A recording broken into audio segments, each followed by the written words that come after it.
afternoon po. Kanina lang po, no, nireiterate ni Attorney Lorna Capunan sa interview sa kanya na questionable nga daw po yung iba't ibang lugar, tapos same dates. Sabi nga po, si Superman daw po ba siya na nakakalipad. Pero gaano po kabigat yun na kung pagbabasehan yung documents, same date, different places, pero kumbaga nagkaroon nga daw po ng irregularity. I mean, sa SDO po na yung pananagutan, yung accountability. Pagdating po kay Vice Presidente, paano po ito magiging mabigat on her part? Well, first of all, dun sa, ano bang bigat nun? Nung significance sa isang araw, napakadaming lugar, iba-iba, sa Luzon, Visayas, Mindanao, supposedly nakatanggap, no, parehong petsa ng confidential funds. Tulad ng sinabi ng witness kanina, the law presupposes na ang Special Disbursement Officer, siya ang nagbigay sa lahat ng tao na yan. No? Dahil yan ang nakasad sa batas. Siya ang may responsibilidad at siya lang ay may authority, no, na gawin yan. So, we leave it to the appreciation of the impeachment court, no? Kung is that humanly possible? Kaya bang gawin yan? No? Ngayon, paano ito, how does it relate to the responsibility of the Vice President? Again, as I will quote, no, yung maging tugon dito ng dalawang witness na natin na umupo from POA ICFAO's office, no, Attorney Roderick Wamil and si Silene Del Campo. Tulad ng sabi nila, the head of the agency, in this case, the Vice President, both for OVP and DepEd, has the primary and direct responsibility over all funds pertaining to their office. No? This is under the Government Auditing Code. And nakalagay din sa Joint Circular 2015, they should, nakalagay dyan, they are accountable for the use of the funds. Pati dun sa mga certifications na pinirmahan niya, no? At sinacertify niya yun that they were used for the confidential purposes. So, kung nagkaroon ng problema sa tulad nito, particularly sa question dun sa what you pointed out, no? Posible ba yan? Napakadaming iba-ibang lugar, supposedly on the same day, nakatanggap ng ganitong pera. Kung lumabas na physical impossibility nga yan, based dun sa sagot ng dalawang witness, hindi pwedeng ipasalat ng sisi dito dun sa SDO. Dahil based na din sa mga sagot nila, pati ang head of agency, kailangan managot dyan. Siguro dagdag na lang din po. Na-mention po sa impeachment complete na inendorso ng Makabayan Block noon pa, yung argument tungkol sa physical impossibility ng naratibo kung titignan lang natin yung audit reports. Paano posible na on one day, 10 syudad yung napuntahan ng supposedly ng Special Disbursing Officer, naglabas ng milyones, at sa dulo niyan ay sasabihin na successful na nangyari yon. No? Either may teleportation na ginawa or Doctor Strange, yun lang yung nakikita nating potential na explanation dahil kinalculate po natin kung i-take into consideration yung flight time niyan, hindi po talaga posible na mangyari yan sa isang araw. So, yun po yung kailangang ipaliwanag ng OVP, ng Department of Education, particularly si VP Sara Duterte, dahil siya po pumirma, no, yung mga dokumento na nag-authorize or nag-delegate sa Special Disbursing Officer ng kakayahan na gawin yung mga ganitong pag-disburse ng pondo under the confidential and intelligence funds. So, yun yung mga standing questions na today nakita na natin kung ano yung fuller picture ng physical impossibility na ito. So let's see in cross, tomorrow, supposedly, kung ano po yung mga pwedeng itanong ng defense or even sa presentation ng defense, kung ano yung counter-argument nila. Last follow-up na lang po.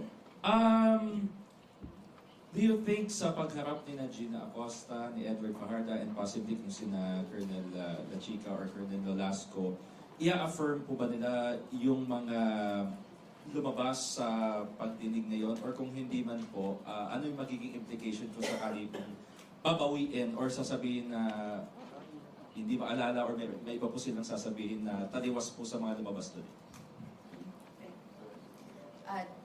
pwede nating hintayin yung magiging mga testimonies nila sa pagdating ng panahon.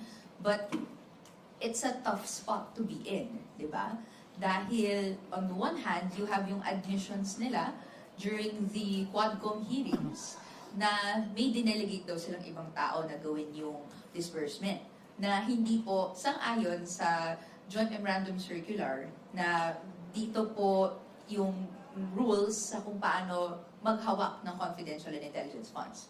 On the other hand, may documentation ka na essentially sinasabi na ito yung disbursement na nangyari, itong physical impossibility na one day, ganyan. Pero ang nakapangalan, yung sa Special Disbursing Officer.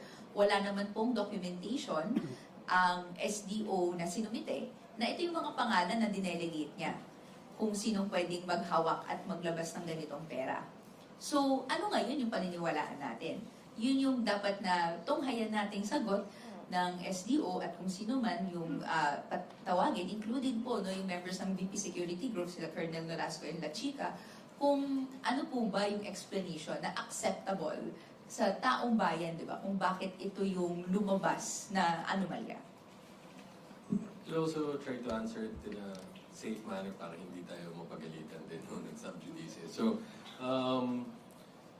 sasagutin ko na lang siya in general terms. So, kapag isang testigo sa isang, lalo na dito, under oath na binigay niya isang statement, and then after a while, no, tinawag na naman siya as a witness, bibigyan na naman siya under oath. No, ask about the same things, tapos different answer na yung bibigyan niya. I think, yung ganun yung tanong mo, baka bawi niya, ano mga sinabi niya dati. Well, first, under the rules, ang sumasaklaw dyan, yung rule ng prior inconsistent statement. No? So, ibig sabihin nun, magkakaroon ng doubt dun sa statement na binibigay niya ngayon dahil it contradicts what he previously stated. No? So, yung credibility niya tatamaan dyan. Second, syempre, since under oath pareho yan, pwede siyang managot sa perjury or, for example, false testimony. Next question po from Ms. Milky of DZRH.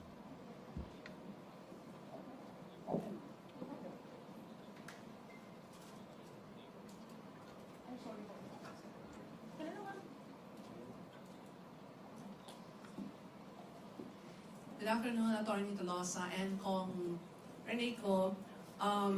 Nasa presentation of evidence na po tayo ang documents. How can the prosecution keep the public interest dito sa impeachment trial? We're still on day 14. Nakakatulong po supposedly yung summaries na ginagawa ng House kanina and even today, yung summary and simple gist ng naging pagdaloy ng proceedings today, binabahagi natin. Pero kaya din po tuloy-tuloy na binubukas sa mamamayan na tunghayan yung proceedings. Kahit syempre may mga legalities na kailangang dumaan tayo, maintindihan natin. Ang punot dulo naman ay ginagamit natin yung pinakamaraming mga kailangang gawin para mas marami pong manood at mas naiintindihan nila yung napapanood natin. So dalawahan din po yan, no? Parang sa bahagi natin, we're doing our best na maka-reach out sa kung ano yung mga nangyayari. Mas summarize, mas simplify siya. Pero sa mamamayan po, gusto po natin sana na maintindihan natin kung gaano kabigat yung nangyayari ngayon. Anong proseso ng pananagutan ang dapat nating daanin para sa dulo nito, kung ano man po yung panawagan natin, di ba? Included na dyan yung lahat ng sangkot, dapat managot, mangyari siya. No? Kailangan po ng partisipasyon ng pinakamaraming mamamayan Pilipino. So, dahil sa nature ng pinag-uusapan natin dito, confidential funds, hindi natin maiwasan, madami talaga mga technical na bagay, dami talagang mga dokumento, no? Libo-libo yung pinag-uusapan dito. But just the same, yan ho yung isa sa challenge namin sa prosecution, no? Na mailatag ng mabuting ebidensya namin. But at the same time, no, tulad nga ng sabi mo, we also have to be aware of the fact that we should not or we should make sure that we'll be able to continue to capture the public's attention. So dapat, kailangan din, tulad ng pinipilit namin gawin, no, na makapag-concentrate tayo dun sa mga pinakamabibigat na ebidensya, no, pinakamabibigat na mga at importanteng parte ng pwedeng maging testimonya ng mga witnesses natin, no? Dahil kung lahat ito papaisa-isa namin, no? Although that would be good also just to show, no, yung kung gaano kadami, no, yung mga issues, discrepancies, etc. But of course we can't do that, no? So as much as possible, try namin to keep it short, no, to the extent possible na hindi naman nasasakripisyo na yung ability namin na ilatag pa rin ng mabuti yung matibay na ebidensya na meron kami. Ay, pwede pong mag-follow up lang din sa sinabi ni Attorney.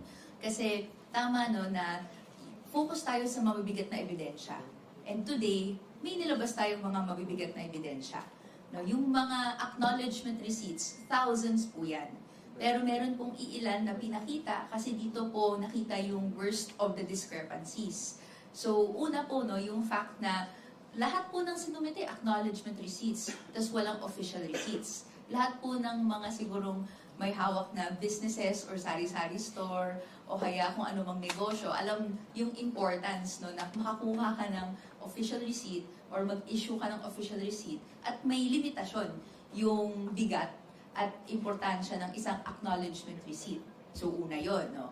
And ikalawa, yung reported spending na sinabi ng acknowledgement receipt na dito po pumupunta yung confidential intelligence funds na muli, pera yan ng taong bayan, marami po dyan ay hindi po allowed ng 2015-01 Joint Memorandum Circular.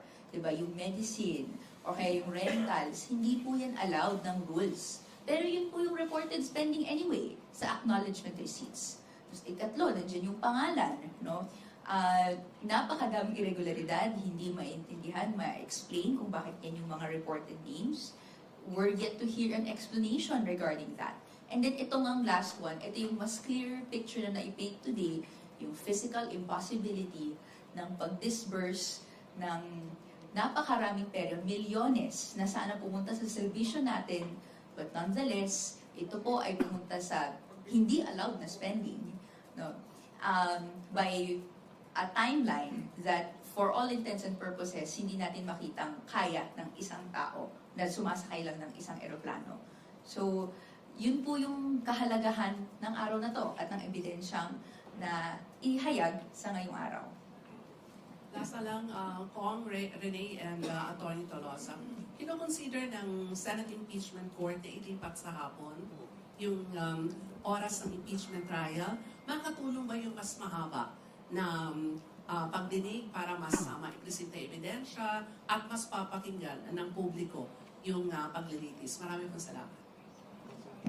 Yes, no, dahil nga hindi natin maiwasan talaga, no, it's on a case-to-case basis. May mga ibang witnesses, mas mahaba talaga, no, yung testimonya nila just because of the nature, yung topic of the matters that they'll testify on. Meron din namang ibang testigo, makita natin, mas mabilis yun sa kanila. So, of course, it will help. But at the end of the day, we will, of course, follow whatever decision the impeachment court will reach on this matter. Kung papanatiliin na umaga, susunod kami. Kung hapon, we will also adjust. Hi, sir. I'd like to focus my question on the credit notice. No? The Congressman Ko said, no, outline na medyo physically impossible. But, given that, di ba, in-illustrate nyo several places at once, di ba, payment.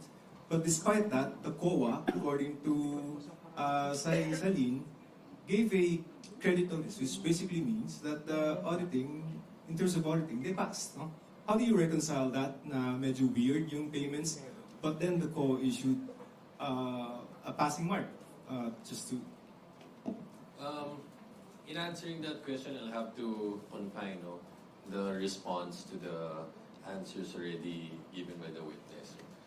Pwedeng, meron pa kaming ibang witnesses who could also answer that. Pwede ding masagot din niya andun sa questioning ng senators if they'll ask that Revenue Cross. But for now, I'll confine my response to what you stated already. So first, kanina, malinaw, no? Dun sa mga isang question, sinabi din niya, ang tulad nung naging pag-amin ni Acosta, the SDO of OVP, meron din ganung pag-amin na ginawa si Farda, the SDO of DepEd. no? Na sinabi din niya, nakutusan siya ng Office of the Vice President na ipasa, no, yung pag-disburse ng funds na ito to a third person. If we will look at the documents, and these are of record naman, no, kung kailan nangyari yung pag-amin na yon before the House of Representatives, at kailan na-issue yung credit notice, by the time na ginawa yung pag-amin, na-issue ng credit notice. So meaning, they were not able to take into account that admission anymore, as opposed to the liquidation or audit of the OVP funds. Na kaya she was able to take account of that admission, no? Kaya dahil after na-issue AOM, dumiretso na siya sa notice of decision. Second, tulad nga ng sabi niya kanina, kahit na may credit notice na, hindi naman yan ibig sabihin kung may finding of fraud, tapos na wala na magagawa. No? Tulad ng sinabi niya, pwede pa rin naman yan buksan ulit. No? Within a certain period, and sabi niya, pasok pa rin naman sa period na yan. And as with respect to that, I will allow our witnesses to address that questions. Baka, As of now, you can't tell me the status yet, no? Kasi continuing pa yung kanyang test. Hindi, tapos na siya. Process yung process. yes, but pwede pa rin naman matanong yan. No? And since hindi niya na-tackle yun, hindi ko muna siya masasagot. I hope you understand. But I'm sure the witness or even the next one could give clarity on those matters. Status. Okay, then.